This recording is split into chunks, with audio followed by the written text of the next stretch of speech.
Alright, magandang gabi sa inyong lahat mga kaibigan. Welcome sa EPC Vlog Production. Isang mapagpalang gabi sa inyong lahat, sa lahat ng ating mga followers and nanonood ng ating YouTube channel, EPC Vlog Production. Isang pagpupugay mga idol sa ating kapwa OFWs at sa sambayanang Pilipino sa ating bansang minamahal. So, ngayong araw, pag-usapan natin mga idol kung saan nagpahayag ang ating mahal na Vice Presidente sa kaliwat kanang paninira sa kanya. Na ayon sa kanya mga idol, unti-unting binabasag ang kanyang kredibilidad sa kaliwat kanang paninira sa social media. Partikular na mga idol, yung mga vloggers na nag-vlog para kumita ng pera at ika nga mabayaran para lang sirain ang isang kalaban sa politika ng isang taong nagnanais na tumakbo sa susunod na eleksyon sa 2028. So walang pagkakaiba mga idol sa broadcast industry pag mga ganyan ang vlogger sa media mga kaibigan. Ang tawag namin dyan noon ACDC, ACDC because attack and collect. So sa vlogger mayroon din pala, aatakihin mo ang isang politiko, then babayaran ka ng isa ring politiko na nag-aambisyon para tumakbo sa kanyang posisyon, na kung saan tinitingnan niya na siya ang magiging mahigpit na karibal niya sa susunod na halalan. So ganito yung nakikita natin mga idol na sequence ng ilang vlogger na nagpapagamit sa mga politiko because of the ambition ng ilang mga politiko, napipilitang gumawa ng mga alanganing strategy na sa akala nila ay kakagatin ng madlang people. But at the long run ay useless naman pala. Katulad ng mga paninira sa ating Vice President Sara Duterte. Kamakailan lang kumalat ang issue na siya ay mayroong isang karelasyon na basketball player, kung saan mga kaibigan, ayon sa vlogger na ito, nagbibigay ng malaking halaga ang ating Vice Presidente sa naturang player. So isang below the belt and matatawag nating character assassination ang mga ganitong pag-atake sa personal na buhay ng ating mahal na Vice Presidente. Sabi nga niya sa kanyang isang interview na pinalabas sa television at sa mga social media platform, na kung saan personal na inaatake ang kanilang relasyon na mag-asawa ng kanyang first gentleman na si Hans Carpio. So isang malungkot na katotohanan. And nung mga nakaraang araw sa Senate hearing ni Risa Hontiveros mga idol, nakaladkad ang kanyang pangalan kasama ang kanyang ama na sila daw ay may mga baril na tinatago. At isa pa mga idol, na ang ating Vice Presidente daw may mga kinabibilangan, lalo na yung tinatawag na Davao Death Squad, na pinapalabas, pinagsasabi naman ng dating maingay noon na si Trillanes. So ito mga idol, isa lamang sa mga character assassination na binabasag ang kredibilidad ng ating Vice Presidente upang sa ganon ay mawala ang trust and confidence at karisma ng ating Vice Presidente sa ating mga kababayan. But we are happy right now kasi sa kabila ng mga paninira nila kay Vice Presidente Sara Duterte, siya pa rin ang laging nangunguna sa mga survey na lumalabas. Ibig sabihin, si Sara Duterte ay may pinakamataas na trust rating ng mga Pilipino na kayang pamunuan ang bansang Pilipinas. So yan ang magandang balita dyan. Kaliwat kanan na dudurog sa kanyang pagkatao, but the Filipino is more intelligent than to the person who attacking his credibility as an vice president and deputy secretary. So lumalabas naman mga idol na talagang ang tiwala ng taong bayan ay solido sa kanya. At sa mga kinandak na survey, siya pa rin ang nangunguna bilang pinagkakatiwalaang politician, elected politician sa ating bansang Pilipinas. So mag-segue tayo mga idol na kung saan pang-apat na araw na ang ginagawang pagkilos at rally ng mga supporters ni Pastor Apollo C. Quiboloy, ang KGC, Kingdom of Jesus Christ. So dito mga idol, kinakabahan ang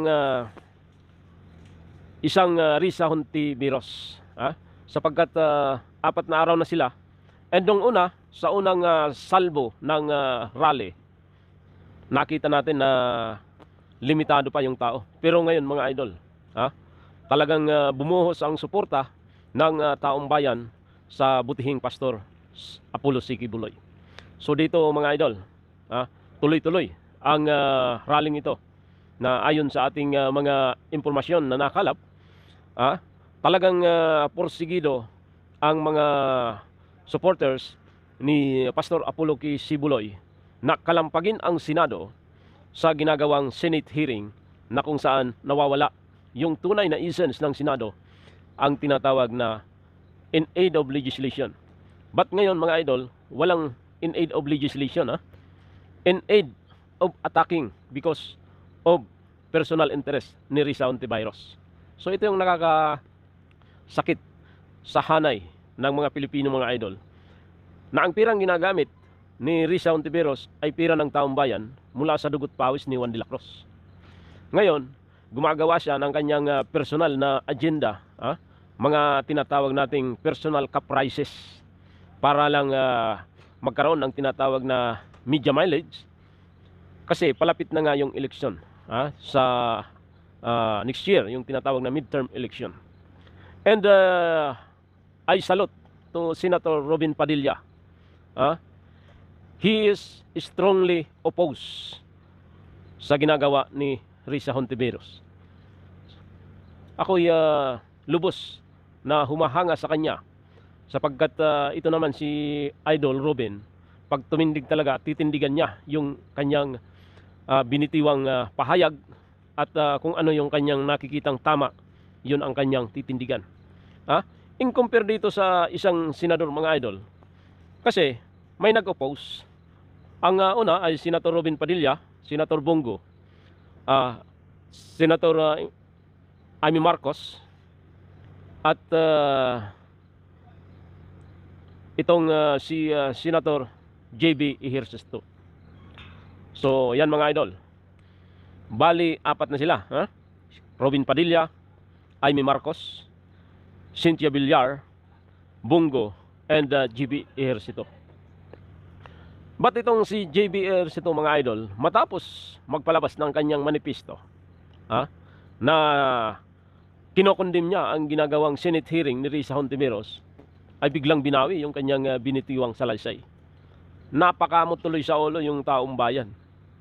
Kung ito bang si JB Ejercito ay isang lalaki o lalakwe, sapagkat hindi makita ng taong bayan yung kanyang tindig. Ibig sabihin, sa pula sa puti. Ayon kay JB Ejercito, binawi niya ang kanyang unang statement na nag-o-oppose siya sa ginagawang Senate hearing ni Risa Hontiveros, lalo na ang pag-issue ng warrant of arrest kay Pastor Apollo C. Quiboloy. So after daw na mabasa niya yung sinumpang salaysay ng mga bugos. Ha? Ako, ang tawag ko dyan mga idol, bugos. Kasi kung ikaw naman ay isang testigo talaga, na wala kang itinatago sa iyong sarili, at alam mong totoo yung sinasabi, bakit kailangan mong takpan ang iyong mukha? Kaya nga sabi ng Panginoon sa ating Ten Commandment, na huwag kang magsasaksi ng kasinungalingan laban sa iyong kapwa. So isa itong mabigat na parusa, mga idol.